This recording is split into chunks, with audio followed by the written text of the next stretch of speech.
सोचिए, एक ऐसा एम्पायर जो बना ही पेरेंट्स के भरोसे पर हो, और आज वही एम्पायर भरोसे के सबसे बड़े संकट में फंस गया है। रेगुलेटर्स, सप्लायर्स और सबसे जरूरी खुद कस्टमर्स सब सवाल उठा रहे हैं। तो आज बात करते हैं फर्स्ट क्राई की और उसके सबसे मुश्किल दौर की। बस एक पल के लिए ये सवाल सोचकर देखिए, क्या होगा अगर जिस खिलौने से आपका बच्चा खेल रहा है उसे सरकार जब्त कर ले। ये एक ऐसा ख्याल है जो किसी भी पेरेंट को अंदर से हिला देगा। और आज यही सवाल फर्स्ट ट्राई के पूरे बिजनेस मॉडल के सेंटर में आ खड़ा हुआ है, क्योंकि ये सीधे सीधे बच्चों की सेफ्टी से जुड़ा है। 36,924 ये कोई छोटा मोटा नंबर नहीं है। ये उन खिलौनों, कपड़ों और बेबी प्रोडक्ट्स की गिनती है जिन्हें एक सरकारी रेड में फर्स्ट क्राई के वेयरहाउस से सीज किया गया। और बस इसी एक आंकड़े ने कंपनी पर बने सालों के भरोसे की नींव हिलाकर रख दी। लेकिन सवाल यह है कि बात यहाँ तक पहुंची कैसे। आज के संकट को समझने के लिए हमें थोड़ा पीछे जाना होगा और फर्स्ट क्राई की सक्सेस को समझना होगा। आखिर ये कंपनी पेरेंट्स के लिए इतनी जरूरी बनी कैसे?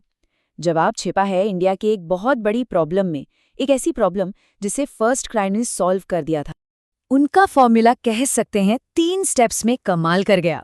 सबसे पहले उन्होंने एक ऐप से ऑनलाइन शुरुआत की, फिर पूरे देश में डिलीवरी का एक ऐसा जबरदस्त नेटवर्क बनाया जो छोटे से छोटे शहर तक पहुंच सके, और फाइनली ऑफलाइन स्टोर्स का एक ऐसा जाल बिछाया कि पूरे मार्केट पर उनका दबदबा हो गया। देखिए, ये सिर्फ सामान बेचना नहीं था, ये पेरेंट्स को अपने इकोसिस्टम में हमेशा के लिए लॉक करने का एक तरीका था। और कंपनी की ग्रोथ बिल्कुल रॉकेट की स्पीड से हुई। 2010 में एक ऑनलाइन प्लेटफॉर्म से जो कहानी शुरू हुई, वो 2024 तक आते आते 1000 से ज्यादा स्टोर्स के एक विशाल नेटवर्क में बदल गई। ये लोग डिस्ट्रीब्यूशन के किंग बन चुके थे। ये सिर्फ ग्रोथ नहीं थी, ये पूरे मार्केट पर एक तरह से कब्जा था। तो मार्केट पर तो कब्जा हो गया, अब कंपनी का अगला बड़ा टारगेट था स्टॉक मार्केट, यानी अपना आईपीओ लाना। लेकिन यहीं से कहानी में एक ऐसा ट्विस्ट आया जिसकी उम्मीद शायद किसी को भी नहीं थी। देखिए, आईपीओ का दांव बहुत बड़ा था।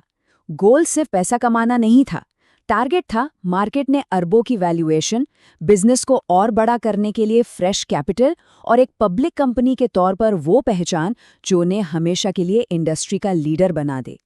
लेकिन तभी इंडिया के मार्केट रेगुलेटर सेबी ने अचानक से ब्रेक लगा दिया। उन्होंने फर्स्ट क्राई की फाइलिंग में अधूरी जानकारी को लेकर गंभीर सवाल खड़े कर दिए। ये फर्स्ट क्राई के लिए एक बहुत बड़ा शॉक था, एक ऐसा झटका जो उनके आईपीओ के पूरे सपने को चकनाचूर कर सकता था। मगर सारे शक और सवालों को पीछे छोड़ते हुए फर्स्ट क्राई ने एक जबरदस्त कमबैक किया। अगस्त में जब कंपनी स्टॉक मार्केट पर लिस्ट हुई तो इश्यू प्राइस से शेयर की कीमत में 46% तक का शानदार उछाल आया। इन्वेस्टर्स ने जमकर पैसा लगाया और एक पल को तो ऐसा लगा कि भाई अब फर्स्ट क्राई को कोई नहीं रोक सकता। लेकिन आईपीओ की ये कामयाबी का जश्न ज्यादा दिन टिक नहीं पाया। इसके ठीक बाद एक नहीं बल्कि 2 बड़े संकट एक साथ आ गए, और इन 2 झटकों ने कंपनी की इमेज को पूरी तरह से हिलाकर रख दिया। पहला झटका था सरकारी रेड। प्रोडक्ट क्वालिटी चेक करने वाली agency bureau of Indian standards यानी बीआईएस ने फर्स्ट क्राई के एक वेयरहाउस पर छापा मार दिया। ये उनकी चमकती हुई सक्सेस स्टोरी पर लगा पहला और बहुत बड़ा दाग था। तो इस रेड में सामने क्या आया? आरोप था कि प्रोडक्ट्स पर गलत या अमान्य सेफ्टी मार्क्स का इस्तेमाल किया गया था। करीब 37,000 आइटम जब्त हुए, जिनकी कीमत 1 करोड़ से ऊपर बताई गई। लेकिन सच कहूं तो पेरेंट्स के लिए पैसों की कीमत कोई मायने नहीं रखती थी। उनके लिए जो तस्वीर मायने रखती थी वो थी जब्त होते हुए बच्चों के खिलौने और सामान। वो ज्यादा डरावनी थी। अभी प्रोडक्ट सेफ्टी का मामला शांत भी नहीं हुआ था कि दूसरा झटका आ गया। इस बार ये झटका फाइनेंशियल था। एक बड़े सप्लायर ने फर्स्ट क्राई की ही एक कंपनी के खिलाफ पैसे न चुकाने का आरोप लगाते हुए दिवालियापन की अर्जी डाल दी। तो अब सवाल सिर्फ भरोसे पर नहीं बल्कि कंपनी की फाइनेंशियल हेल्थ पर भी उठने लगे थे। 65 करोड़ रुपए, ये वो रकम थी जो इस पूरे विवाद के सेंटर में थी। और इस एक नंबर ने एक बहुत बड़ा और गहरा सवाल खड़ा कर दिया कि क्या बाहर से इतनी मजबूत दिखने वाली इस कंपनी के अंदर वाकई सब कुछ ठीक चल रहा है? तो आज कंपनी एक ऐसे मोड़ पे खड़ी है जहां से 2 रास्ते जाते हैं। एक तरफ है उसके बिजनेस का विशाल स्केल और दूसरी तरफ है वो नाजुक सा भरोसा जिसे उसे हर हाल में दोबारा जीतना होगा। फर्स्ट क्राई की आज की जो हकीकत है ना, उसमें एक बड़ा कंफ्यूजन है। एक तरफ कंपनी का रेवेन्यू बहुत बड़ा है और मार्केट पर पकड़ भी मजबूत है, लेकिन दूसरी तरफ कंपनी का फाइनेंशियल लॉस यानी घाटा वो भी लगातार बढ़ता जा रहा है। तो यहाँ से आगे फर्स्ट क्राई के लिए भविष्य के 2 रास्ते बिल्कुल साफ हैं। पहला रास्ता है रिकवरी का। सेफ्टी कंट्रोल्स को मजबूत करें, सप्लाई चेन की प्रॉब्लम्स ठीक करें और पेरेंट्स का भरोसा वापस जीतें। और दूसरा रास्ता है गिरावट का। रेगुलेटरी एक्शन झेलें, सप्लायर्स का भरोसा खो दें और ब्रांड इमेज को बर्बाद होते देखें।